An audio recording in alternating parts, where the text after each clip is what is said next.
In this video, we will simplify the fraction 63 over 81. We'll find the greatest common divisor of the numerator and denominator and use it to simplify the fraction to its simplest form. Let's start with our fraction. The fraction we are simplifying is 63 over 81. Our goal is to use the greatest common divisor, or GCD, to simplify this fraction. The greatest common divisor is the largest positive integer that divides both the numerator and the denominator without leaving a remainder. To find the greatest common divisor, we start with finding the prime factorizations of the numerator and the denominator. Let's factor 63 and 81 to find their prime factors.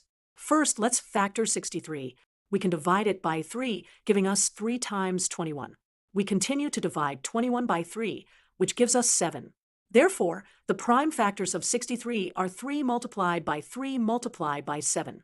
Next, let's factor 81.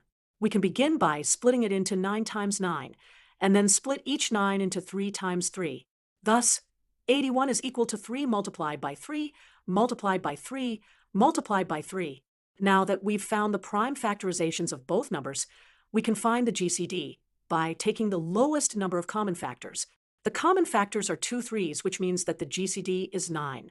Now we'll divide both the numerator and the denominator by the GCD, which is 9. This will give us the simplest form of our fraction. So, after dividing the numerator and the denominator by the GCD, the fraction simplifies to 7 over 9, its simplest form. And that's how you simplify a fraction using the greatest common divisor.